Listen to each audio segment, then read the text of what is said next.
দর্শক স্বাগত জানাচ্ছি সিএসআরএম জনতন্ত্র গণতন্ত্রে। আজকে আপনাদের সঙ্গে পুরো অনুষ্ঠান জুড়ে রয়েছি আমি মারুফা রহমান এবং আমরা আলাপ করব আজকে সংস্কার নিয়ে। সংলাপে বসছে অন্তর্বর্তীকালীন সরকার এবং শনিবার থেকে শুরু হচ্ছে এই সংলাপটি। মূলত রাজনৈতিক দলদেরকে নিয়ে এই সংলাপ হবে বলে আমরা জানতে পেরেছি এবং শনিবারে বিএনপিকে দিয়ে শুরু হচ্ছে এই সংস্কার নিয়ে সংলাপটি এবং এদিকে বিএনপিও একটি সংস্কার কমিটি করেছে, সেই নিয়ে বিস্তারিত আসলে আমরা আলাপ করব আজকে। আমাদের সঙ্গে স্টুডিওতে যুক্ত হয়েছেন দুজন অতিথি। আমাদের সঙ্গে যুক্ত রয়েছেন TVN24 এর প্রধান সম্পাদক নাজবুল আশরাফ এবং আমাদের সঙ্গে যুক্ত রয়েছেন সিপিবির সাধারণ সম্পাদক রুহিন হোসেন প্রিন্স। আপনাদের দুজনকেই স্বাগত জানাচ্ছি সিএসআরএম জনতন্ত্র গণতন্ত্রে। আজকে একটি সংবাদ সম্মেলনের মধ্য দিয়ে আমরা আনুষ্ঠানিকভাবে জানতে পেরেছি রাজনৈতিক দলগুলোর সাথে অন্তর্বর্তীকালীন সরকার আবারও আলোচনা শুরু করতে যাচ্ছে এবং বিষয় হচ্ছে সংস্কার। এদিকে বিএনপিও একটি সংস্কারের কমিটি করলো। তো প্রথমেই যদি নাজমুল আশরাফ আপনার কাছে আসি, সংস্কার কমিশন গঠন প্রক্রিয়াকে কিভাবে দেখছেন অন্তর্বর্তীকালীন সরকার এবং বিএনপি দুই পক্ষেরই? ধন্যবাদ মারুফা রহমান। দেখেন, সংস্কার তো হচ্ছে বাংলাদেশে এখন সর্বাধিক উচ্চারিত শব্দ। 5ই অগাস্ট যে গণ অভ্যুত্থান হয়ে গেল, এরপর থেকে আমরা এই সংস্কার নিয়ে ব্যস্ত আছি। ব্যক্তি পর্যায়ে, দল পর্যায়ে, সামাজিকভাবে, রাজনৈতিকভাবে, রাষ্ট্রীয়ভাবে। এবং যে অন্তর্বর্তী সরকার এখন দেশ পরিচালনা করছেন প্রফেসর ডক্টর মোহাম্মদ ইউনূসের নেতৃত্বে, তারা সংস্কারের জন্য 6টি কমিশন করেছে, এটা সবাই জানে, আপনিও বললেন। আবার প্রত্যেকটা দল, বিএনপির কথা যেমন আপনি বললেন, তারা নিজেরাও আবার নিজেদের ভাবনা নিয়ে দলের সংস্কার, রাজনীতির সংস্কার এবং তার সাথে রাষ্ট্র শাসন ব্যবস্থা, বিচার ব্যবস্থা, আইন ব্যবস্থা সব কিছুর সংস্কারের জন্য তারা নিজেরাও কাজ করছে। একইভাবে প্রিন্স ভাইয়ের দলসহ ও অন্যরাও সেরকম পরিকল্পনা করছেন। তার মানে হচ্ছে সংস্কারটা যদি আমরা ব্যক্তি পর্যায় থেকে, গোষ্ঠী পর্যায় থেকে, আপনার বিভিন্ন প্রতিষ্ঠান, বিভিন্ন খাত, বিভিন্ন দল, মত, পথ, সব ক্ষেত্রে যদি আমরা নিজেদের ভাবনাগুলোর মাধ্যমে সংস্কারের একটা রূপরেখা তুলে ধরি, তাহলে রাষ্ট্রীয় সংস্কারের কাজটা সহজ হবে এবং এই প্রস্তাবনাগুলো রাষ্ট্রের জন্য বা যে 6টি কমিশন গঠন করা হয়েছে তাদের কাজকে আরও সহজ করে দেবে। সবার মতামত এবং খাতওয়ারি বিষয়ভিত্তিক সংস্কারের প্রস্তাবগুলো তারা চাইলে জাতীয়ভাবে, রাষ্ট্রীয়ভাবে, সরকারিভাবে সেগুলোর মধ্যে অন্তর্ভুক্ত করতে পারে। এখন সরকার যে 6টি সংস্কার কমিশন করেছে, সেই কমিশনগুলো পুরোপুরি গঠিত হয় নাই, শুধু প্রধানদের নাম ঘোষণা করা হয়েছে। তাদেরকে 3 মাসের সময় দেওয়া হয়েছিল, 1 অক্টোবর শুরু করার কথা ছিল, সেটি আবার পিছিয়ে যাচ্ছে। এখন বলা হচ্ছে যে সকল রাজনৈতিক দলের সাথে আলোচনার পর তারপরে সংস্কার কমিশনগুলো কাজ শুরু করবে, তাদের গঠন আপনার সম্পূর্ণ হবে এবং তারা নিজেদের মধ্যে যেমন আলোচনা করবে, বিভিন্ন অংশীজনদের সাথে আলোচনা করবে এবং সব ধরনের মত নিয়ে তারা 3 মাস পর একটা প্রতিবেদন দেবে এবং সেই প্রতিবেদনের ভিত্তিতে আস্তে আস্তে সংস্কারের কাজ শুরু হবে। খুবই ভালো পরিকল্পনা। কিন্তু শনিবার দিন রাজনৈতিক দলগুলোর সাথে যে আলোচনার সিদ্ধান্ত নিয়েছে সরকার, হুট করে নেওয়া, মানে 1 অক্টোবর কমিশনগুলো কাজ শুরু করার কথা, তার আগ মুহূর্তে তারা ভাবলেন যে তার আগে রাজনৈতিক দলগুলোর সাথে আলোচনা। এই জায়গাটা আমার খটকা লাগে কেন? কারণ সংস্কারের মতো এত গুরুত্বপূর্ণ একটি বিষয়, যার জন্য 6টি কমিশন গঠন করলেন, সেই কমিশনের গঠন চূড়ান্ত হয় নাই, মানে সদস্যদের নাম ধাম ঠিক হয় নাই। মোটামুটি একটা মোটা দাগে তাদের আউটলাইন বা রূপরেখা দেওয়া হয়েছে, তারা কি করবেন, কতদিনের মধ্যে করবেন। সেই কাজের মধ্যেই কিন্তু রাজনৈতিক দলগুলো আসবে এবং এই যে অংশীজন বলছে, সবচেয়ে প্রথম আসবে কারা? রাজনৈতিক দলগুলো। ফলে ওই কমিশন যে 3 মাস জুড়ে কাজ করবে, 3 মাসে শেষ করতে পারবে কিনা আমার সন্দেহ। তখন তো অন্য যাদের সাথে আলোচনা করবে, নিজেদের আলোচনা ছাড়া, তার মধ্যে রাজনৈতিক দল একটা বড় পক্ষ থাকবে, বিভিন্ন বিষয়ে যারা বিশেষজ্ঞ আছেন, সংশ্লিষ্ট যেসব পক্ষ আছেন, বিভিন্ন শ্রেণী পেশার মানুষ আছেন, প্রতিনিধি আছেন, তাদের সবার সাথে। তার মানে এর বাইরে এসে সংস্কার কমিশনের কাজ শুরু করার আগে তড়িঘড়ি করে একদিনে, আবারও বলছি, একদিনে এতগুলো রাজনৈতিক দলের সাথে বৈঠক, এটা কি সংস্কার নিয়ে আলোচনার জন্য যথেষ্ট? মোটেও না। মানে যতগুলো দল আছে, প্রত্যেকটা দলের সাথে আপনি দিনের পর দিন আলোচনা করতে পারেন। অন্তত একদিন একটা দলের সাথে দীর্ঘ সেশন যদি আপনি করেন, 8 ঘন্টা 10 ঘন্টা, তাহলে কিছুটা ফলাফল হয়তো পাওয়া যাবে। আর এই 8 ঘন্টা 1 ঘন্টা করে আপনি একদিনে একের পর এক সবগুলো দলগুলোর সাথে আলোচনা করে কি পাবেন? মানে ভূমিকা দিতে দিতেই তো পরিচয় দিতে দিতে সময়টা শেষ হয়ে যাবে। শেষ করি এক লাইনে, সেই জায়গায় আমার যেটা মনে হচ্ছে যে দলগুলোকে এখন তাড়াহুড়া করে ডেকে একদিনের সবার সাথে আলোচনা করে সংস্কার কমিশনের কাজ শুরু করার কথা যেটা বলা হয়েছে, এখানে হয়তো অন্য কোনো চিন্তা থাকতে পারে। সেই চিন্তাটা কি, আমাদের সামনে কি আছে, সরকার কি করতে যাচ্ছে, আমাদের এই মুহূর্তে যে বিভিন্ন দল মত পথের মধ্যে আমরা নানা রকমের বিভেদ দেখছি, এটা ভালো। এই 24-এর গণঅভ্যুত্থানের ফলে সব ধরনের রাজনৈতিক, সামাজিক, সাংস্কৃতিক, ধর্মীয়, অর্থনৈতিক ভাবনাগুলোর বিস্ফোরণ ঘটছে এবং এই ভাবনাগুলোর মধ্যে পারস্পরিক দ্বন্দ্ব আমরা দেখতে পাচ্ছি। ফলে এই স্বাধীনতার মাধ্যমে, এই প্রকাশের মাধ্যমে, আলাপ আলোচনার মাধ্যমে গিয়ে হয়তো আমরা একটা জায়গায় পৌঁছাবো যেখানে সবার ঐকমত্য থাকবে। সেই ধরনের বাস্তবতায় এই সংলাপ সংস্কার কমিশনের আগে একদিনে আমার কাছে মনে হয় না কোনো বাস্তবসম্মত সিদ্ধান্ত। ধন্যবাদ। রুবিন হোসেন প্রিন্স, আপনার কাছে যদি আসি, সংস্কার কমিশনের বসার আগে বা কাজ শুরু করার আগে এই একদিনে এতগুলো রাজনৈতিক দলের বসাকে বাস্তবসম্মত হিসেবে দেখছেন না নাজমুল আশরাফ, তার খটকা লাগছে। আপনার কি মনে হচ্ছে একজন রাজনীতিবিদ হিসেবে? না, ধন্যবাদ আপনাকে। না, আমার কি বলবো, খটকা লাগা না, আমি কতগুলো আপনাকে তথ্য বলি, তার মধ্য দিয়ে আমার ধারণা আপনিও বুঝতে পারবেন, দর্শকরাও বুঝতে পারবেন। প্রথম কথা, একটু ছোট্ট ভূমিকা বলে নেই। এই যে সংস্কারটা বারবার উচ্চারিত হচ্ছে, আমি জানি না আমাদের মানুষের কাছে কি এরকম মনে হচ্ছে যে কিছু লোক একটা সংস্কার করবে, রাজনৈতিকগুলো আলোচনা করবে আর একেবারে দুধের বন্যা বয়ে যাবে সব জায়গায়? না, সেটি সেই প্রসঙ্গেও আসবো যে এই সংস্কার আসলে টেকসই হবে কিনা, কিন্তু এই যে তাড়াহুড়া করে ডাকা। প্রথমে আপনি এই জায়গাটা না বুঝলে অন্য জায়গাটা ভুল জায়গায় যাবে, এটা ছোট্ট উত্তর, ব্যাখ্যার দরকার নেই। না, এটা ভুল চিন্তা। প্রথম কথা হচ্ছে, আমাদের দেশ কতগুলো আইন আছে, কানুন আছে, যেটা আছে অনেক সময় ইমপ্লিমেন্ট হয় না, কিন্তু তার বাইরে অনেকগুলো ঘটনাবলী আছে যেখানে এখানে আইন বা অন্যান্য যেভাবে আছে সেটা একটু রিভিজিট করে বাস্তব উপযোগী জনকল্যাণের জন্য করা দরকার। সেই জন্যে আলোচনাটা আসছে। আমরা যেটাকে বলি যে এইটা যে সংস্কার করা বলা হচ্ছে, এটা গণতান্ত্রিক সংস্কারের কথা, আমরা বলি একটা গণতান্ত্রিক রূপান্তরের কাজ করা দরকার। ঠিক আছে, আচ্ছা, তার জন্য ঠিক আছে, তাহলে দাঁড়ালো কি, ওনারা, আমি ওনাদের ভাষায় আসি, 6টি কমিশন গঠনের কথা বলেছে। তাহলে 6টি কমিশনের মধ্যে এই কাজটাই তো এখনো শুরু হলো না। প্রথম এটা বুঝে নিতে হবে যে মিটিংটা ডেকেছেন শনিবারে, এইটা একটু আসলে ভুলে যান। এই মিটিং এটার জন্য মোটেই ডাকেন নেয় ওনারা। কেন ডেকেছে তাহলে বলি, সেটাই তো খবর আর কি, আমি খবর দিচ্ছি। কারণ আমাদের সাথে আজকে আমাকে একজন উপদেষ্টা ফোন করেছেন, আমাদের সাথে এবং আমাদের জোটের সাথে বৈঠক বিকাল 4টায় আছে। আপনি এই দেখবেন, এই জাস্ট মজা পাইতে পারেন আর কি, দেখবেন যে বিএনপির সাথে কয়টায় আপনি বলেন? 2:30টায় দেখছেন না বৈঠক? সকালে সবার আগেই বিএনপির সঙ্গে। আগে তো শব্দ না, আপনি দেখেন। আচ্ছা, না, বেলা 2:30টায়। হ্যাঁ, বেলা 2:30টায় রাষ্ট্রদূত যমুনায়। আচ্ছা, বেলা 2:30টায় যদি হয় বাম জোটের সাথে 4টায়, এর মাঝে কাদের আছে খবর নেন। তার মানে কতটুকু সময় বুঝে নেন। কথাটা বললাম, ওই দেখবেন যে এই অল্প সময় এটা আসলে সংস্কার নিয়ে আলোচনা হবে না। কি হবে বলে দিচ্ছি। প্রথমে হচ্ছে সংস্কার আলোচনা তো ওই দিন মানে শনিবারের সম্ভাবনা, হয়তো ওনারা যে এগুলো করছেন ইনফরমেশন দেবেন না, আপনারাও তো আছেন। শেষ করি, আপনি আমার কথাটা একটু ভালো করে শোনেন, ওইদিকে তাকায় আমার দিকে তাকান, সব ভালো করে শোনেন। শোনার চেষ্টা করলেই আপনার এইটাও ভালো হবে, দর্শকরা যথাযথ বুঝতে পারবে। প্রথম কথা হচ্ছে, ওই যে আমি তো আগেই আমরা আছি তো বলে দিলাম, আমি তো 4টায় বলি, আপনি ওইদিকে না তাকায় আমি তো বলে দিলাম ওনাদের এটা, আমাদের 4টায়। কিন্তু এবার কথাটা বলি, ওনারা আসলে এর আগের বার যখন আমাদের ডেকেছিলেন আগস্টে, তখন মনে হচ্ছিল সামনে 15ই আগস্ট কি হবে না হবে, আমাদের ডাকলেন, অন্য কিছু না বলে যে বললেন আচ্ছা 15ই আগস্ট কি করা যায় একটু বলেন টলেন, তো তাড়াতাড়ি করে বিদায় করলেন।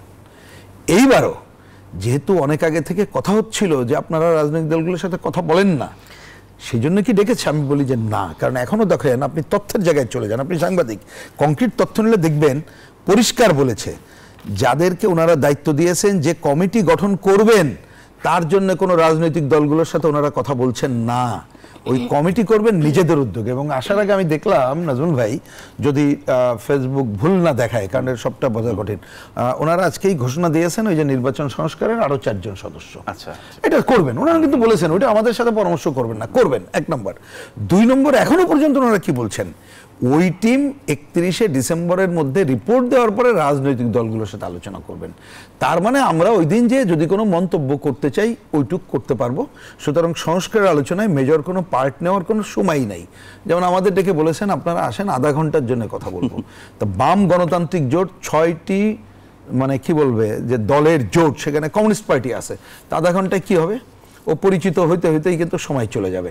যে কাজটা হবে এটা আমি বুঝে নিয়েছি, হ্যাঁ যাবো, আমরা সম্মতি দিয়েছি যাব, সেটা হবে হচ্ছে এরপরে। এখন সামনে একটা এই যে দুর্গাপূজা, ধর্মীয় সংখ্যালঘুদের একটা পূজা আছে, সেইটা কিভাবে, এটা গুরুত্বপূর্ণ কাজ, সেটা আলোচনা হবে।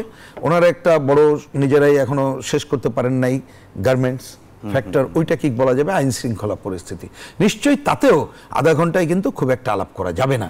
সুতরাং এইটাই যে শনিবারে দেখছেন, এই যে আপনি তো দুইটা, আমি একটা পত্রিকায় দেখলাম কমিউনিস্ট পার্টি, সরি হ্যাঁ বামজোট এবং বিএনপির কথা আসছে। আমার ধারণা শনিবারেই দেখবেন এরকম 5-7টা জোট বা দলগুলোর সাথে কথা বলে ওনারা প্রায় শেষ করার দিকে চলে যাচ্ছেন।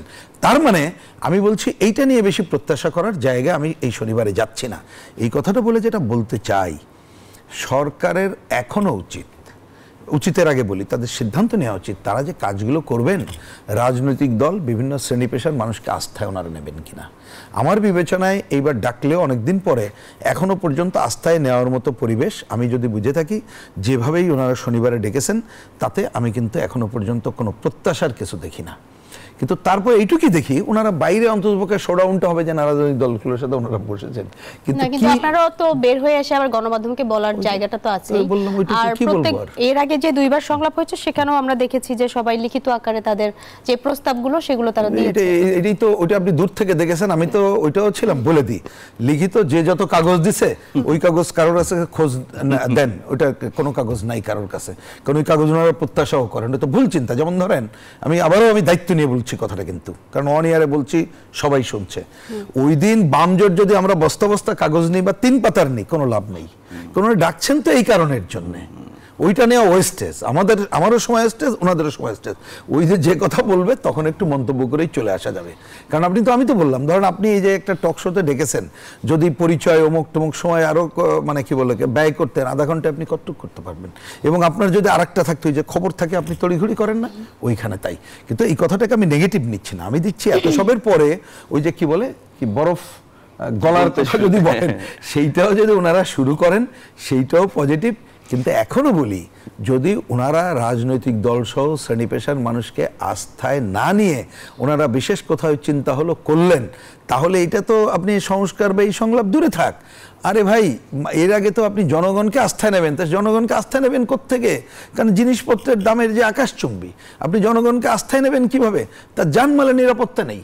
আপনি জনগণকে আস্থায় নেবেন কিভাবে? এত আলোচনা হচ্ছে, আপনি অনেক কিছু করছেন, পাচারের টাকা ফেরত আনার সুনির্দিষ্ট খবর তো আমরা দেখছি না। যে গ্রাম অঞ্চল আমাদেরকে বাঁচিয়ে রেখেছে, আপনি সেই কৃষকের স্বার্থের কোনো কথা হয়েছে? 2 মাস চলে গেছে, ক্ষেত মজুরের স্বার্থের কোনো কথা বলা হয়েছে? যে চাকরি, এই যে আন্দোলন তরুণরা করলো, তো তার একটা ভালো জীবন, ভালো চাকরি, এগুলো চায়। আপনি কোনো উন্নয়ন প্রকল্প যেখানে চাকরি বান্ধবভাবে দেখেছেন? আপনি ঢাকা শহর, আজকে তো আপনার এখানে ভালোভাবে আসলাম, গতকাল তো অনেকে আসতেও পারেনি, জানেন, কিছু হলে যানজট আর জলজটের শহর ঢাকা, কোনো ভূমিকা নেই। আমি বলছি যে যদি আপনি জনগণকে 15 বছর কোনো সমস্যা নাই, কিন্তু 2 মাসে তো ভয়েস দেখতে হবে, শুরু করছেন, তা শুরু তো দেখতে পারলাম না, শুরু করছেন। আমরা একটু নাজমুল আশরাফের কাছে যেতে চাই, এটা হচ্ছে মূল কথা, জনগণকে আস্থায় নেওয়ার কাজটা যদি না করা যায়, এটা কোনো কাজ হবে না এই সরকারের উদ্যোগ নেওয়ার মতো। আমরা 2 মাসে বড় বড় সংকটের সমাধান আমরা আশাও করি না। আর এই 15 বা 15.5 বছর, এক্স্যাক্টলি 15 বছর 7 মাস, এই সময়ের যে দুঃশাসন অপশাসন, তার প্রেক্ষিতে যে সরকারটি অভ্যুত্থানের মাধ্যমে ক্ষমতা এসেছে, তারা 2 মাসে অনেক কিছু করে ফেলবেন, এটা নিশ্চয়ই কেউ ভাবেও না। কিন্তু বিষয়টা হচ্ছে কি, যে এই 2 মাসে যা কিছু হয়েছে বা যা কিছু হতে পারতো, হওয়ার ক্ষেত্রে অগ্রাধিকার যদি আমরা চিন্তা করতে পারতাম, সংস্কার, রাষ্ট্রের সংবিধানের, শাসন ব্যবস্থার সবকিছু অনেক গুরুত্বপূর্ণ। কিন্তু আমার প্রতিদিনকার যে স্বার্থ সাধারণ মানুষের, সেই জায়গাগুলোতে হয়তো নজর কম দেওয়া হচ্ছে, এবং সেই জায়গাগুলোর জন্য 2 মাস সময় লাগে না। ছোটখাটো আপনার সিদ্ধান্ত নিয়েও কিন্তু বড় ধরনের প্রভাব ফেলা যায়। তো বেশ অনেকগুলো প্রতিকূলতার মধ্য দিয়ে সেই প্রতিকূলতা কাটিয়ে উঠে একটা স্বাভাবিক অবস্থায় ফিরে আসার চেষ্টা এখনো অব্যাহত আছে। তারপর অনেক ঘটনা ঘটছে, কিন্তু যেটা প্রিন্স ভাই বলছেন, যে এই অভ্যুত্থান পরিবর্তন, যার মধ্যে সমাজের সব শ্রেণী পেশার মানুষের সমর্থন ছিল, অংশগ্রহণ ছিল, তারা কি পাচ্ছে তাদের দৈনন্দিন জীবনে, তার চাকরি বাকরি, কাজকর্ম, জীবনের নিরাপত্তা, অধিকার, দৈনন্দিন যে বিষয়গুলো, যার জন্য শত শত দিন সময় লাগে না, সেই জায়গাগুলোতে নজর কম।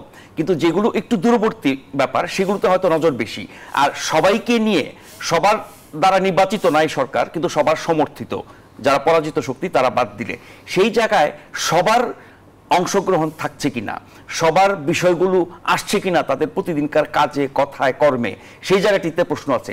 রাজনৈতিক দল একটা বড় অংশ সমাজের, অন্য আরো অনেক সামাজিক শক্তি আছে, তাদেরকেও যুক্ত করা এবং তারা যে সিদ্ধান্তগুলো নিচ্ছে সেখানে সবকিছু অন্তর্ভুক্তিমূলক হচ্ছে কিনা, নাকি কোনো একটি পক্ষের। আর রাজনৈতিক দলগুলোর সাথে আলোচনা আপনি করেছেন 15 আগস্টের আগে, এখন করছেন পূজার আগে, কদিন পরে হয়তো করবেন বুদ্ধিজীবী দিবস এবং বিজয় দিবসের আগে।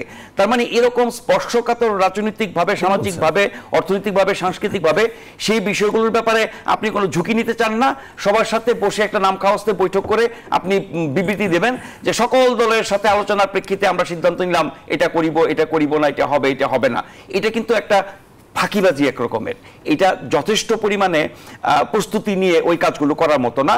এবং আবারও বলছি, প্রতিনিয়ত ডায়ালগ, প্রতিনিয়ত সংলাপ, প্রতিনিয়ত আলোচনা রাজনৈতিক, অরাজনৈতিক, সামাজিক, অর্থনৈতিক সব শ্রেণী পেশার মানুষের সাথে হওয়া উচিত। তাহলে এটাকে অন্তর্ভুক্তিমূলক সবার সরকার বলা যাবে। তা না হলে মনে হবে যে একটা গোষ্ঠী বিশেষ বা ব্যক্তি বিশেষ বা উপদেষ্টা পরিষদে যারা আছেন তাদের যে পরিচয়, তারা সমাজের যাদেরকে প্রতিনিধিত্ব করেন, শুধু ওই অংশের মধ্যে আমরা আটকে আছি কিনা। জি, আপনি প্রতিনিয়ত সংলাপের কথা বলছেন। এদিকে রুহিন হোসেন প্রিন্স বলেছে যে রাজনৈতিক দল বা জনগণকে আসলে আস্থায় নিতে ব্যর্থ হয়েছে। বিগত সংলাপগুলোর উদাহরণ সংলাপগুলো তো মানে খুব কার্যকর সংলাপ হয় নাই। এখন যেটা হতে যাচ্ছে সেটাও তাই হবে না। এতগুলো দলকে একদিনে ডাকলেন, 10 মিনিট 15 মিনিট করে কথা শুনলেন, তারপরে একটা সিদ্ধান্ত নিলেন, এটা তো জাস্ট লোক দেখানো। হ্যাঁ, আমি সব দলের সাথে আলোচনা করেছি, এটা যদি আপনি বলতে পারেন, কিন্তু সব দলের সব মত নিয়ে আপনি একটা অন্তর্ভুক্তিমূলক সিদ্ধান্ত, যেখানে সবার মতামতের, পছন্দের, ইচ্ছার প্রতিফলন ঘটেছে এবং যেটি জনগণের এই ইস্যুতে একটু এক লাইনে আসতে চাই রুহিন হোসেন প্রিন্স আপনার কাছে। আমরা একটি বিরতিতে যাব, তার আগে কেন মানে এত কম সময়ে কেন ডাকছে, আপনার কি মনে হয়? সময় কি কম? পরিষ্কার বলি, সময় মোটেই কম না। প্রথমে দৃষ্টিভঙ্গির সমস্যা, এবং এখনো পর্যন্ত আমার ধারণা রাজনৈতিক দলগুলোকে আস্থায় নেওয়ার কথা চিন্তা করছে না, অবজ্ঞার কাজটাই করে চলেছে। এই কারণেই হচ্ছে বলে আমার মনে হয়েছে।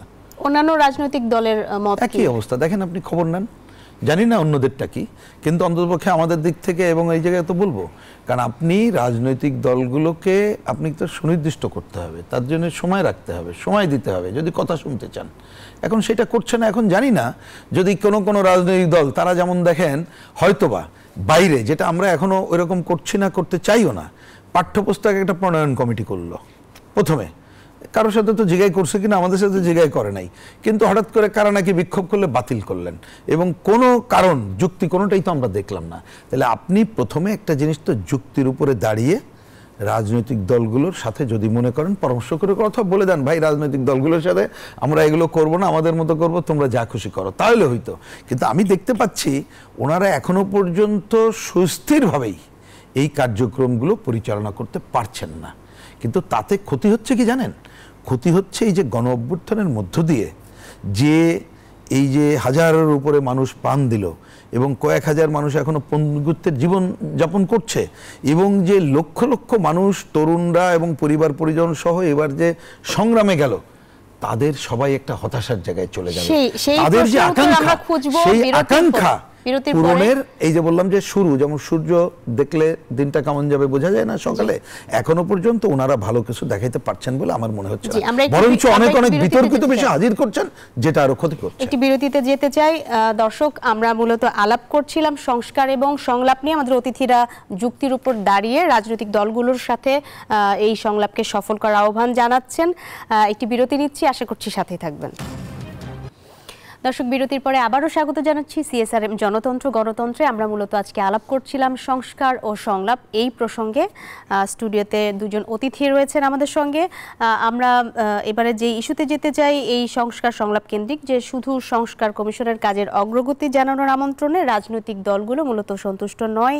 সেক্ষেত্রে প্রশ্ন রাখতে পারি। আমাদের স্টুডিওতে দুজন অতিথি রয়েছেন।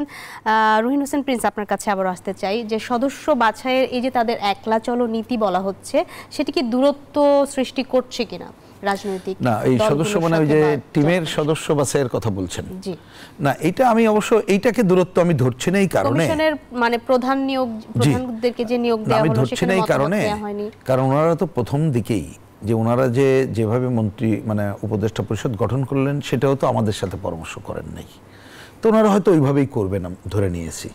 কিন্তু যদি পরামর্শটা করতো, সবটা শুনতে হবে তা না, তাহলে কিন্তু জিনিসটা বুঝতে পারতো, ওনাদের কাজটা আগাতো। আমরা এটা বলেছি, কিন্তু তারপরে এটা নিয়ে আমরা কোশ্চেন করব না যে ঠিক আছে আপনি যেটা ভালো মনে করেন বাছাই করেন, করে তারা তো একটা রিপোর্ট দেবে, কিন্তু আমরা যে জোরটা দিতে চাই, ধরুন ওই যে বললাম আমি আসার আগে দেখলাম, আমি সম্ভবত বলছি, অফিসিয়ালি তো দেখিনি, যে নির্বাচন ব্যবস্থা সংস্কারের জন্য ওরা 4 জন সম্ভবত প্রধানের বাইরে 4 সদস্য নিয়ে করেছে। আমি নামগুলোকে চিনি, আমার বিবেচনায় নট ব্যাড, এটুকু আমি প্রাইমারি মন যদি ঠিক দেখে থাকি যে নামগুলো দেখলাম।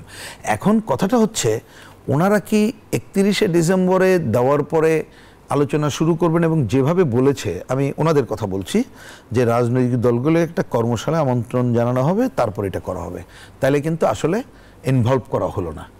আমরা বরঞ্চ শনিবার যে ওনাদেরকে বলবো যে আপনি যে টিমটা গঠন করেছেন, ওই টিমগুলো বিভিন্ন রাজনৈতিক দলগুলোর সাথে বসে একটা প্রাইমারি আইডিয়াটা নিক, যে হ্যাঁ আমরা কথার কথা প্রশাসনিক সংস্কার কি কি চাই, গাইডলাইনটা নেওয়ার পরে যদি ওনারা কাজটা শুরু করেন, তাহলে ওনারাই কি বলবো যে উপকৃত হবেন, যে বিভিন্ন রাজনৈতিক দলের আইডিয়া আগে জেনেই ওরা উত্থাপন করতে পারবেন। প্রস্তুত করা আছে কিনা? প্রস্তুত একটা রাজনৈতিক দল সম্পর্কে যদি জেনারেল ধারণা থাকে, এটা মনে রাখবেন, না মানে ওখানে যাবেন যে দিতে পারেন কিনা। না, উনি না চাইলে আমি কেন নিয়ে যাব? আমার নিতে তো কষ্ট হবে, আমি নেবই না, আমার থাকলেও আমি নেব না। উনি চাই কিনা জানি, আপনি ধরেন আপনি যদি চা না খেতে চান, আপনার জন্য আমি চা নিয়ে যাবো নাকি? আমি চা নেবো না তো, ওই আগে নিয়ে গেছে ওইগুলো করি না আমরা, পরিষ্কার কথা। ওনারা চাবেন যখন দেখবেন। আমি কথাটা যেহেতু বললেন, যে কোনো দায়িত্বশীল রাজনৈতিক দলের জেনারেল গাইডলাইন থাকে, আমাদেরও তাই আছে। আমাদের যে 17 দফা মূল কর্মসূচি, আমাদের কর্মসূচির নাম কিন্তু বিপ্লবী গণতান্ত্রিক পরিবর্তনের কর্মসূচি, আমাদের আছে। সেইটা ভাগ ভাগ করে যদি কোনোটা মনে করেন, আমাদের আইডিয়াটা দিতে পারি আমরা, কিন্তু সেটা তো ওনাকে চাইতে হবে। ওনারা না চাইলে আন্দাজে দিলে আমি জানি ওটা ফাইল পড়ে থাকবে। এগুলো আমরা দীর্ঘদিনের অভিজ্ঞতায় দেখছি, তাই সেটার দরকার নেই। আমরা মাথা কাটা এগুলো করার জন্য রাজি আছি যদি ওনারা চান। কিন্তু চাওয়ার কথাটা বলছি, কারণ এইগুলো তো সফল করতে গেলে রাজনৈতিক দলগুলোকে লাগবে। এই অর্থে খালি ধরেন একজন রাজনৈতিক দলের নেতা ভালো বুঝবো বা তার বুদ্ধি, তা না। আপনি ধরেন যে ভালো কাজটা যদি এখানে আপনি কাগজে লেখেনও, এটা বাস্তবায়ন করতে গেলে মাঠে মানুষকে উদ্বুদ্ধ করতে হবে, উদ্দীপ্ত করতে হবে। ওই কাজ তো করতে পারতাম। বোঝার জন্য আপনাকে একটা ছোট্ট উদাহরণ দিই। আমরা আমাদের পার্টির উদ্যোগে আগামীকাল 4 তারিখ এবং 5 তারিখ দেশব্যাপী সমাবেশ ডেকেছি। এখন যদি আমরা জানতাম যে সংস্কারের নামে ওনারা এই পজিটিভ কাজ করছে, আমি যদি ঐক্যমত্য হতাম, তাহলে কিন্তু আমি আজকে এই আমার 4 তারিখের কর্মসূচির মধ্যে রাখতাম সংস্কারের এই প্রস্তাবের পক্ষে অবস্থান নিন। কিন্তু আমাকে কি 4-5-এর প্রথম প্রোগ্রাম করতে হচ্ছে শ্রমিক হত্যার বিচার চাই, প্রথম দাবি। দ্বিতীয় দাবি করতে হচ্ছে নিত্যপণ্য জিনিসের দাম কমাও, সিন্ডিকেট ভাঙো। আমাকে দাবি এখনো করতে হচ্ছে যে আহতদের সুচিকিৎসা করো, যারা এইখানে যে হত্যাকাণ্ড হয়েছে জুলাই আগস্টের, সেইটার বিচার করো। আমাকে ওই দিনই দাবি করতে হচ্ছে যে এই যে দুর্নীতি, যেখানে এই যে দখল পাল্টা দখল হয়েছে, সেইটা মুক্ত করো। আমাকে দাবি করতে হচ্ছে এই যে সাম্প্রদায়িক সম্প্রীতি রক্ষার জন্য সারা দেশে সাধারণ মানুষকে নিয়ে একটা ঐক্যজোট গড়ে তোলো। আমাকে দাবি করতে হচ্ছে যে আধিপত্যবাদী এবং সাম্রাজ্যবাদী শক্তির হাত থেকে বাংলাদেশ যাতে মুক্ত হয়, সেই কাজটা করো। কিন্তু কথার কথা আমরা যদি জানতাম, উদাহরণ দিই নির্বাচন ব্যবস্থার সংস্কার, তার একটা প্রাইমারি গাইডলাইন যদি আমরা জানতাম যে ওনারা এই পজিটিভ কাজ করছে, আমি কিন্তু ওর মধ্যে একটা দাবি রাখতাম যে কথার কথা এইটাই বাস্তবায়নের জন্য জনগণ অন্তর্বর্তীকালীন সরকারকে সহায়তার কাজটি করো। তা আমি তো সেটা জানতে পারছি না। তার মানে মানুষকে ইনভলভ করার কাজটা কিন্তু আমরা করতে পারছি না। তা তবুও আমি মনে করি যে এত সবের পরও ওনারা যে শনিবারে সংলাপ শুরু হচ্ছে, আমরা এই কথাগুলো বলবো যতটুকু সময় আছে, কারণ আমাদের সাথে ওনারা যে টাইম দিয়েছেন, যদি ওনারা টাইম ঠিক রাখেন, কারণ সময় তো ওনাদের ঠিক রাখতে হবে, এবং যদি সময় দেন কথা বলতে, আমরা কিভাবে এই যে গণ অভ্যুত্থানের মধ্য দিয়ে যে একটা পজিটিভ চিন্তা দেশবাসীর মনে আসলো এবং যে আকাঙ্ক্ষাটা তার আছে, সেটা বাস্তবায়নের জন্য আমাদের যতটুকু রাজনৈতিক বিবেচনা, সেই বিবেচনা থেকে আমরা সহায়তামূলক কাজের কথা বলবো। কিন্তু ওই কথাটাই জোর দিয়ে বলবো, আবার যেটা আমি আগে বলেছি, যে এইখানে জনজীবনের কতগুলো সমস্যা এবং যেগুলো আছে, এইটা যদি পজিটিভভাবে আমি সব পূরণ করতে পারবো তা কিন্তু বলছি না, কিন্তু আমি এগ্রি করি। এইটা যদি না দেখাইতে পারি, আমি এই জাস্ট শেষ করে দিই, যদি এইটাকে আমি শো না করতে পারি, তাহলে দেখবেন ভালো কথা ওইটা কিন্তু কারোর কানে যাবে না। ওই যে বলে কি, মিষ্টি কথায় চিড়ে ভিজবে না, ওর জন্য পানিই লাগবে। জি নাজমুল সাহেব, এই যে সংলাপটি হতে যাচ্ছে, সেখানে বলা হচ্ছে যে কমিশনের সদস্য কারা হবেন সেটি সংলাপে নয়, সরকারই ঠিক করবে, সেক্ষেত্রে দলগুলোকে আইন শৃঙ্খলা পরিস্থিতি সম্পর্কে অবহিত করে নেওয়া হবে পরামর্শ। অর্থাৎ আপনারা যেটা বলছিলেন দুর্গাপূজা সামনে আছে, এই ইভেন্টটার কথা আসলে অনেকেই ভাবছেন যে এটা নিয়ে আলাপ হতে পারে। সেই ক্ষেত্রে বেশ কিছু রাজনৈতিক দলের দিক থেকে একটা অভিযোগ এসেছে যে সরকারের এই কর্মপদ্ধতিকে তারা কালক্ষেপণ বলে মনে করছেন। আপনার কি মনে হয়? দেখেন, এই যে আইন শৃঙ্খলা পরিস্থিতি বা সামনে যেসব আপনার ঘটনা উপলক্ষ বিভিন্ন গুরুত্বপূর্ণ দিবস আছে সেগুলো নিয়ে আলোচনা করবে, মতামত নেবে, সেটা ঠিক আছে। কিন্তু আপনি দেখেন যে একটা গণ অভ্যুত্থানের মধ্য দিয়ে যে সরকারটি ক্ষমতায় এসেছে সেই সরকারের কাছে মানুষের প্রত্যাশা অনেক, এবং তারাও সেই প্রত্যাশা পূরণের কথা দিচ্ছে এবং সেই লক্ষ্যে তারা কাজ করছে, এবং সেই লক্ষ্য পূরণের একটা বড় জায়গা হচ্ছে সংস্কার। তার জন্য আপনি কমিশন করেছেন। এখন বলছি আবারও যে আপনার প্রতিদিনকার বিষয় এবং 2 দিন 4 দিন পরের বিষয়, অনেক পরের বিষয়, এভাবে যদি আপনি গুরুত্বায়ন না করেন অগ্রাধিকার ভিত্তিতে, এখন ধরেন যারা এখন রাষ্ট্র ক্ষমতায় আছেন, যারা এই কাজগুলো করছেন, জনগণের প্রত্যাশা পূরণের চেষ্টা করছেন, তাদের পরিকল্পনা বাস্তবায়ন করার চেষ্টা করছেন, তারা কোনো অভিজ্ঞ মানুষ না রাষ্ট্র পরিচালনার জন্য। তারপরও তাদের প্রত্যেকের গ্রহণযোগ্যতা আছে, যার যার ক্ষেত্রে সাফল্য আছে।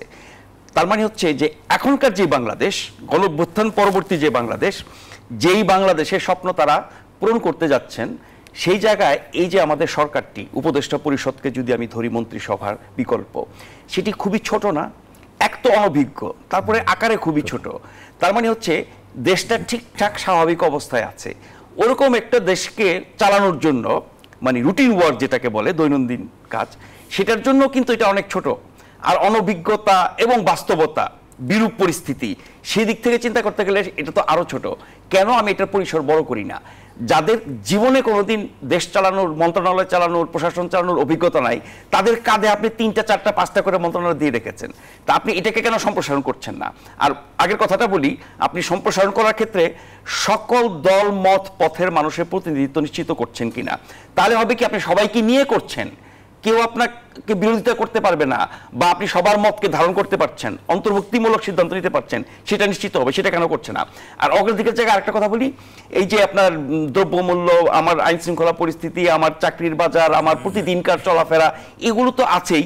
তার বাইরে আপনি অগ্রাধিকার হিসেবে, আপনি অভ্যুত্থানের ফলে আসা একটি সরকার, আপনি অভ্যুত্থান সংক্রান্ত অনেক কিছু করেছেন, ভালো সিদ্ধান্ত, কিন্তু আপনি এই যে অভ্যুত্থানে যারা নিহত হলো এবং আহত হলো, তাদের নিয়েও আপনারা অনেক কিছু করছেন, কিন্তু এত মানুষ যে নিহত হলো, এখনো সঠিক সংখ্যাটা কিন্তু সেভাবে আনুষ্ঠানিকভাবে আমরা জানি না, নানান সংখ্যা আমরা শুনি। ফলে এই জুলাই হত্যাকাণ্ড বা গণহত্যা সম্পর্কিত কোনো কমিশন কেন করলেন না? তাহলে অগ্রাধিকারটা কোথায় গেল?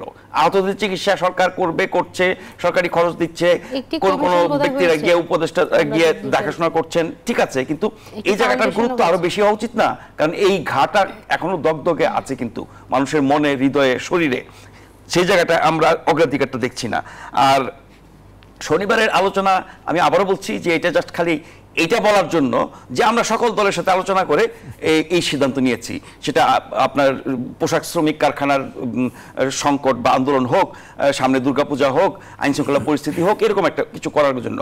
তার মানে হচ্ছে শুধুমাত্র মানে লোক দেখানোর জন্য বা বলার জন্য আমি সবার সাথে আলোচনা করেছি, এটা খুব বেশি ফলপ্রসূ হয় না। এবার সংলাপে রাজনৈতিক দলগুলো তাদের প্রতিক্রিয়া এই সংলাপে গিয়ে জানাবে। আমরা একটু বিরতিতে যাচ্ছি, যেটুকু সময় দেওয়া হয়েছে সেখানে কি ওনারা এটা বলার সুযোগ পাবেন? প্রিন্স ভাইদের কথা শুনে মনে হলো এবার একটা প্রতিক্রিয়া তারা জানাবে হয়তো সামনাসামনি, সেটা আমলে নিলেই হয়। দর্শক, আবারও একটি বিরতি নিচ্ছি। সিএসআরএম জনতন্ত্র গণতন্ত্র, আশা করছি সাথেই থাকবেন। দর্শক, আবারও স্বাগত জানাচ্ছি সিএসআরএম জনতন্ত্র গণতন্ত্র। আমরা অনুষ্ঠানের শেষ অংশে রয়েছি। আমরা আলাপ করছিলাম সংস্কার এবং সংলাপ নিয়ে। বেশ কিছু প্রসঙ্গ চলে আসে সংস্কার ইস্যুতে। আগামীতে একটি সংলাপ হতে যাচ্ছে, সেটি নিয়েও রাজনীতিবিদদের একটি অবস্থান রয়েছে। আমরা কথা বলছিলাম। রবিন হোসেন প্রিন্স, আপনার কাছে আবারও আসতে চাই। আপনাদের মধ্যে এক ধরনের একটা ক্ষোভ রয়েছে, বুঝতে পারছি যে এই সংলাপটি আসলে ডাকা হচ্ছে আইন শৃঙ্খলা পরিস্থিতি সম্পর্কে অবহিত করার জন্য, সংস্কারের জন্য নয়। সেক্ষেত্রে আসলে ওই দিন কি হতে পারে, কি মনে করেন? রাজনীতিবিদদের প্রতিক্রিয়া কেমন হতে পারে রাজনৈতিক দলগুলো? না, আমি প্রথমে বলি, এটা আমি ক্ষোভের জায়গাটা যেতে চাই না, আমি প্রথমে স্বচ্ছতা চাই। আমাদের কাছে পরিষ্কার যদি বুঝি যে ওনারা আমাদের সাথে কথা বলবেন না, কোনো অসুবিধা নেই, ওনারা ওনাদের কাজ করুক, তাহলে আমি আমার কথাটা রাজপথে বলবো, আমাকে তাহলে সেইভাবে ভেবে নিতে হবে। কিন্তু ওনারা কথা বলবেন না, এই দনমনো করছেন। এই আমি পরিষ্কার করে বলি, ওই যে বললাম শনিবারে ওনারা যে তারিখ দিয়েছেন যদি ওনারা অব্যাহত রাখেন, ওইখানে যে পরিষ্কারভাবে এই যে জনজীবনের এই কথাগুলো তো বলবোই আমরা, এজেন্ডা না থাকলেও বলতে হবে, এটা ছাড়া আমাদের উপায় নেই। যেটা বলবো যে আগামীকাল থেকে নির্বাচন ব্যবস্থা সংস্কারে যে টিম করেছেন তারা যাতে রাজনৈতিক দলগুলোর সাথে আলোচনা শুরু করে এবং কিভাবে একটা ভালো নির্বাচন করা যায় সেইটা করেন। কারণ নির্বাচনকালে আমরা জানি যে তার অনেকগুলো জিনিস দরকার, যদি কিছুগুলো আইনের আছে, এখানে পুলিশ বা অন্যান্য যে বিষয়গুলো বলা হয়, যদি এ ধরনের একটা সরকার থাকে যার কোনো হস্তক্ষেপ হবে না ও পুলিশ যে অবস্থায় থাকবে দেখবেন সে খারাপ কাজ করবে না। কিন্তু ওই যে অন্যান্য 5টা বিষয় তারা একটা সংস্কারের প্রস্তাব, ঠিক আছে তারা ধীরে ধীরে হাজির করতে চাই করুক, কিন্তু নির্বাচন ব্যবস্থার সংস্কার নিয়ে আলোচনা দেরি করা যাবে না। কারণ এবং আমরা এটা বলবো যে নির্বাচন ব্যবস্থার সংস্কারের আলোচনার মধ্য দিয়ে যে কমিটি করেছেন রাজনৈতিক দলগুলোর সাথে এবং অন্যদের সাথে কথা বলে তারা এর যেমন বিকল্প উপস্থাপন করবে, একই সাথে নির্বাচনী রোডম্যাপটাও তাদেরকে দিতে হবে মানুষের সামনে। সেই রোডম্যাপটা যদি না নেয় তাহলে এই সরকার দিন যত যাবে আমি দিব্য চোখে দেখতে পাচ্ছি তারাই বিতর্কিত হবে, কারণ তারা তো সামলাইতে পারছে না, সামলানো সম্ভব হবে না। সুতরাং এই কাজটাই আমরা করব। বিভিন্ন গুরুত্বপূর্ণ পদে বসানোদের নামে বেশ কিছু মানে অভিযোগ এসেছে, সেখানে কিছু জায়গায় বিব্রত হতে হয়েছে সরকার। ডিসি নিয়োগের পর যে দৃশ্যটি দেখতে পেয়েছি, নাজমুল আশরাফ আপনার কাছে আবারও আসতে চাই। আপনার কি মনে হয় এইবার সংলাপে যদিও বিষয় ঠিক করে দেওয়া হয়েছে, আইন শৃঙ্খলা পরিস্থিতি সম্পর্কে অবহিত করে তাদের পরামর্শ নেওয়া হবে, কিন্তু আসলে ওই দিন কি হবে রাজনীতিবিদরা সেটা আমরা শনিবার দিন জানতে পারবো। কিন্তু আইন শৃঙ্খলা পরিস্থিতি যেহেতু আনুষ্ঠানিকভাবে বিষয়বস্তু ঠিক করা হচ্ছে, এটা গুরুত্বপূর্ণ। আমি যেটা বলছিলাম অগ্রাধিকারের দিক থেকে যদি ভাবি, আমার প্রতিদিনকার বিষয়ের মধ্যে আইন শৃঙ্খলা আছে, আমার চলাফেরা, সেক্ষেত্রে তারা বলতে পারে যে আমরা আবারও দ্রুত আবার পরের সপ্তাহে হয়তো তারা রাজনৈতিক সংলাপের জন্য ডাকবে, সেজন্য তারা হয়তো টাইম নিচ্ছে। হ্যাঁ, তো আপনি তাহলে একটা কমিটি বা কমিশন রাখেন যারা দৈনন্দিন বিষয়গুলো নিয়ে প্রতিনিয়ত কাজ করবে, কথা বলবে, সবার সাথে যোগাযোগ রাখবে। আর যেগুলো বিষয়ভিত্তিক কমিশন সেগুলো তো আছেই। তো 6টা কমিশনের মধ্যে সবচেয়ে গুরুত্বপূর্ণ কিন্তু হচ্ছে নির্বাচন কমিশন, সংস্কার কমিশন। আমরা যদি রাজনীতি, গণতন্ত্র, শাসন ব্যবস্থা, রাষ্ট্র এইগুলো নিয়ে ভাবি, সেই জায়গাগুলোতে তো পরিবর্তনের কথা বলা হচ্ছে, সেখানে নির্বাচন কমিশন সংস্কার অনেক গুরুত্বপূর্ণ। সেটি পূজার পরে হয়তো ডাকতে পারে না, ঠিক আছে, আলোচনা শুরু হলো। আমি বলছি যে এই কমিশন যখন থেকে কাজ শুরু করবে, পুরো কমিশন গঠন করার পর থেকে তাদের উচিত হবে প্রতিদিন প্রতিনিয়ত এই কমিশনের সদস্য ছাড়াও যারা সংশ্লিষ্ট সবার সাথে কথা বলা। এখন ধরেন আপনি যদি সারা দেশের সব শ্রেণী পেশার মানুষের সাথে আলাপ করতে চান, সেটা হয়তো খুব অসম্ভব বা অবাস্তব হয়ে যাবে। কিন্তু আমরা তো জানি যে মানুষের মতামত, অবস্থান কতভাবে প্রকাশিত হয়, গণমাধ্যমে, সামাজিক মাধ্যমে প্রকাশিত হয়। আপনি সেগুলো মনিটরিং করতে পারেন, সেখান থেকে আপনি যেগুলো গ্রহণযোগ্য, যৌক্তিক, সেগুলো আপনি পয়েন্ট নিতে পারেন। তারপরে এই 5ই আগস্টের বিপ্লবের পর থেকে কিন্তু সবাই প্রতিদিন প্রতিনিয়ত কোথাও না কোথাও, গণমাধ্যমে হোক, সামাজিক মাধ্যমে হোক, বিভিন্ন অনুষ্ঠানে হোক, মানুষ তার মতামত দিচ্ছে, প্রভাব প্রতিক্রিয়া সম্পর্কে জানাচ্ছে। সেগুলো আপনি পর্যবেক্ষণ করতে পারেন, সেক্ষেত্রে নিতে পারেন। যারা বিশেষজ্ঞ, যারা গবেষক, যাদের ব্যাপারে যথেষ্ট জ্ঞান আছে, যারা এই বিষয়গুলো নিয়ে কাজ করেন, তারা নানাভাবে মতামত দিচ্ছেন, লিখছেন, বলছেন, সেখান থেকে আপনি নিতে পারেন। বা আপনি যেই বিষয় নিয়ে কাজ করছেন সেই বিষয়ে অতীতে অনেকে অনেক কাজ করেছে, দেশে বিদেশে আপনি অনেক তথ্য পাবেন, গবেষণা রিপোর্ট পাবেন, আর অনেক কিছু পাবেন, বিভিন্ন দেশের অভিজ্ঞতা পাবেন, বাংলাদেশের যা কিছু হয়েছে এর আগে সেগুলোর পর্যালোচনা আপনি করবেন। ফলে কাজ হয়তো অনেক, কিন্তু আমি বলছি যে শুধুমাত্র কমিশনের কয়েকজন সদস্য আর নাম খাওয়াস্তে অন্যদের সাথে মাঝে মধ্যে বসলাম, চা খাইলাম, তার মধ্যে দিয়ে কিন্তু সবার মতামতের প্রতিফলন ঘটা এবং একটি সর্বজন গ্রহণযোগ্য একটি সিদ্ধান্তে পৌঁছা সম্ভব হবে না। যে বিস্তৃত পরিসরের কথা আমি বললাম, তার জন্য আপনার ওই ব্যবস্থা থাকতে হবে। প্রতিটা কমিশনের প্রয়োজনে কমিশনের অধীনে ছোট ছোট কমিটি বা টিম গঠন করা যেতে পারে, যারা কেউ সামাজিক মাধ্যম, কেউ গণমাধ্যম, কেউ বিশেষজ্ঞ, কেউ লেখা পড়বেন, কেউ কথা শুনবেন, এইভাবে কিন্তু জিনিসগুলো উঠে আসতে পারে। তারপরে আপনি যখন রিপোর্ট প্রদান করবেন, নিশ্চয়ই তখন আপনি উল্লেখ করবেন কি কি তথ্য বা বক্তব্য বা বিষয়ের ভিত্তিতে আপনি এই রিপোর্ট তৈরি করেছেন। তখন মানুষের একটা আস্থা আসবে, হ্যাঁ উনি তো অনেক কাজ করেছেন, সবাইকে নিয়েছেন, সব ধরনের মতামত নিয়েছেন, তার উপরে আপনি আলাপ আলোচনা করে তারপর সিদ্ধান্ত নেবেন, বাস্তবায়ন করবেন। এই প্রক্রিয়াগুলো যত বেশি স্বচ্ছ হবে, খোলামেলা হবে, সবার অংশগ্রহণমূলক হবে, তত বেশি কার্যকর এবং গ্রহণযোগ্য হবে। প্রতিটি কমিশন আমরা চাই ওইভাবে কাজ করুক। রাজনৈতিক দলগুলোকে নিশ্চয়ই সবার আগে রাখতে হবে, কারণ তারাই কিন্তু গণতান্ত্রিক শাসন ব্যবস্থায় জনগণের প্রাথমিকভাবে প্রতিনিধিত্ব করে, অন্যান্য শ্রেণী পেশার মানুষ তো আছেই। রাজনৈতিক দলের প্রসঙ্গে আবারও রহিন হোসেন প্রিন্স আপনার কাছে আসতে চাই। ধরুন অন্তর্বর্তীকালীন সরকার তারা যেই সংস্কারগুলো করবে, প্রত্যেকবারই তো আমরা দেখি, এর আগে আমরা দেখেছি যে অন্তর্বর্তীকালীন সরকার এসে যেই সংস্কারগুলো করে, নির্বাচন পরবর্তী সরকার আসলে আবার সেই সংস্কারগুলো আর থাকে না বা টেকে না। আপনার কি মনে হয়? না, প্রথমত অ্যাকচুয়ালি সংস্কার কেউ করে না, সংস্কারের প্রস্তাব করে, এবং এগুলো সংস্কার বাস্তবায়ন করার ক্ষেত্রে নির্বাচিত যারা তারা করে। এবং এটা খুবই কারেক্টলি আপনি তথ্য দিয়েছেন যে অতীত দিনে এটা দেখা গেছে যে পুরনো দিনে যারা একটা পজিটিভ সংস্কার মানে হচ্ছে যে গণতন্ত্রের সংগ্রামকে আগায় নেওয়া, গণতন্ত্রকে আরো প্রাতিষ্ঠানিক রূপ দেওয়া সর্বক্ষেত্রে, খালি ভোট না, সেই কাজটা করে না কেন? কারণ ক্ষমতাটা এমন, ওইটা সোনার হরিণ, এবং ক্ষমতাটা ব্যক্তি গোষ্ঠী স্বার্থে ব্যবহৃত হয়। এবং তার কিন্তু অন্যতম একটা উপসর্গ, যেটা এখন আলোচনা হয়তো সময় নেই, আমি যাচ্ছিও না, অর্থনীতির ঘটনাটা কি সেটাই তার উপরে দাঁড়ায় হয়। তো এইবারে অন্যদের থেকে আমরা একটু বেশি চাই কোনটা, যে সংস্কারের এমনগুলো প্রস্তাব থাকবে এবং 2-1টা কাজ এমনভাবে শুরু হবে যাতে করে অন্য কেউ ক্ষমতায় আসলে ওই ধারাবাহিকতা এগিয়ে নিয়ে যেতে বাধ্য হন। এটা একটা। যদি নাও করেন, আমার বুঝটা বা আমাদের বুঝটা এমন হয়েছে যে এইবার যে গণঅভ্যুত্থানের মধ্য দিয়ে এমন ঘটনা ঘটলো, মনে রাখতে হবে যে একটা স্বৈরশাসক যেভাবে বিদায় নিল, আগামীতে কেউ এসে সে যদি নিজে আবার স্বৈরতন্ত্র প্রতিষ্ঠা করতে চায়, এমনকি বর্তমানে যে অন্তর্বর্তীকালীন সরকার, তার মধ্যেও যদি এ ধরনের কোনো স্বৈরাচারের ছাপ পড়ে বা তার কাজের মধ্য দিয়ে হয়, তাহলে কিন্তু দেশবাসী এবং জনগণ গ্রহণ করবে না, আবার বিক্ষুব্ধ হবে। এই বিবেচনাটায় রেখে আপনি কতগুলো সেফটি ক্লজ রেখে তার পর্যাপ্ত সংস্কারের করণীয়গুলো এটা বলে যান, আর নির্বাচন ব্যবস্থার সংস্কার করে একটা নির্বাচনের দিকে আগান। সেটা না করলে আপনি তো, এইটা একটা রেগুলার সরকার না যে আপনি 5 বছর ক্ষমতায় থাকবেন বা 10 বছর থাকবেন, আপনি সবটা করবেন। আর সংস্কার কিন্তু এটা একটা নিরন্তর প্রক্রিয়া, তার মধ্য দিয়ে হয়। সুতরাং একেবারেই স্বচ্ছতার সাথে ওইটুক বিবেচনা করা দরকার যে আমরা এই বিষয়ে সংস্কারের কতগুলো প্রস্তাব উত্থাপন করে রেখে যাব। হ্যাঁ, আর একটা, সেটা যদি কতগুলো আমাদের অধ্যাদেশ জারি করে বা কোনোভাবে করা সম্ভব হয় করে যাব, যাতে করে এটা কেউ পাল্টাইতে না পারে, বা পাল্টাতে গেলেও জনগণ যাতে রুখে দাঁড়ায়। আর নির্বাচন ব্যবস্থার সংস্কারটা একটা পূর্ণাঙ্গ সংস্কারের কাজ করব, এবং যেটা বাংলাদেশে করা সম্ভব। আমি প্রসঙ্গক্রমে বলি, দেখুন আপনি যদি সংস্কার বলতে যদি একটু ছোট করে বলেন। ছোট করে বলি হচ্ছে, যেমন কথার কথা, এটা ছোট করে বলা কঠিন। যেমন ধরুন নির্বাচন, আমি একটা উদাহরণ দিই, যে আমাদের এখন যে সিস্টেম আছে জাতীয় সংসদের, মানে এক একটা অঞ্চল সেইখানে ভোট দেওয়া হয়, দেখবেন যে আমাদের দিক থেকে অনেকদিন ধরে প্রস্তাব হচ্ছে যে আনুপাতিক পদ্ধতির প্রবর্তন করা হোক। এটা অনেক দল বলছে, বিএনপি বলছে দ্বিকক্ষ বিশিষ্ট পার্লামেন্ট। আলোচনা করে এইটা যদি একটা জায়গায় আমরা আসতে পারি, একটা বললাম আসতে হবে।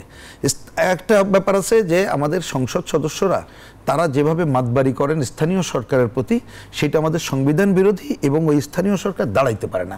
তাহলে এটা পৃথক করার জন্য কি করা যায়, এটা করতে হবে।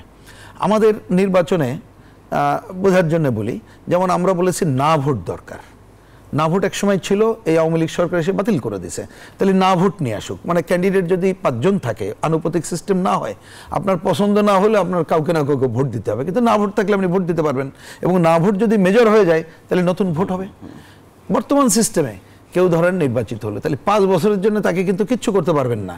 তা আপনি যদি এরকম সিস্টেমে রিকল সিস্টেম, যে পৃথিবীর অনেক দেশে আছে, আমি বলছি অনেক কিছু, সুতরাং এই ধরনের আলোচনার মধ্যে দিয়ে আমরা এইরকম একটা পূর্ণাঙ্গ জায়গায় যেতে পারি, যেটা বর্তমান কাঠামোর মধ্যেই সম্ভব বলে মনে করি। এক মিনিটে বলি, সেটা হচ্ছে যে দেখেন, আমরা তো গণতন্ত্র চাই না, কি সঠিক গণতন্ত্র, যেটি ছিল না বলেই এত বড় পরিবর্তন হলো। ফলে আমরা আগে ঠিক করি আমরা কি গণতান্ত্রিক শাসন ব্যবস্থায় যাব, ফিরে যাব সঠিক গণতন্ত্র, নাকি অন্য গণতন্ত্র? কারণ আমরা কিন্তু গণতন্ত্রের বিপরীত অনেক তন্ত্রের কথা শুনি, দেখি, এবং তাদের আস্ফালন ইদানিং দেখা যাচ্ছে। ফলে গণতন্ত্র যদি আমাদের লক্ষ্য হয়, সঠিক গণতন্ত্র প্রয়োগের জন্য যত রকমের বিধি ব্যবস্থার পরিবর্তন দরকার, নির্বাচন থেকে শুরু করে জনগণের প্রতিনিধিত্ব থেকে শুরু করে আরো অনেক প্রাইমারি সিস্টেম, রিকল সিস্টেম, যেগুলো উন্নত দেশে প্রচার হয়, সবকিছু আমরা চালু করতে পারি। লক্ষ্য হবে যে গণতান্ত্রিকভাবে নির্বাচিত কেউ যাতে এসে আবার স্বৈরশাসন ফেসিবাদ কায়েম করতে না পারে, তার জন্য যত রকমের পরিবর্তন দরকার সবকিছু করতে হবে। অনেকের অনেক মত তত এগুলো আসছে, এবং যেসব দেশে গণতন্ত্র ভালো চর্চা হয় সেই দেশগুলো থেকে আমরা ইজিলি নিতে পারি। তার জন্য গবেষণা করার দিনের পর দিন, বছর পর বছর সময় নষ্ট করার দরকার নাই। আমি প্রাইমারি সিস্টেম করব কিনা, রিকল সিস্টেম করব কিনা, ন্যূনতম কত শতাংশ ভোট পাবে, নির্বাচনকালীন সরকার, নির্বাচনকালীন সরকার। অসংখ্য ধন্যবাদ। আমরা অবশ্যই গণতান্ত্রিক যাত্রার দিকে এগোবো, সেই প্রত্যাশায় আসলে সবার দেশের রাজনৈতিক অঙ্গন থেকে অংশীজনদের। দর্শক, CSRM জনতন্ত্র গণতন্ত্র মোটামুটি এই ছিল আজকের মতো। এতক্ষণ সাথে থাকার জন্য আপনাদেরকে অসংখ্য ধন্যবাদ।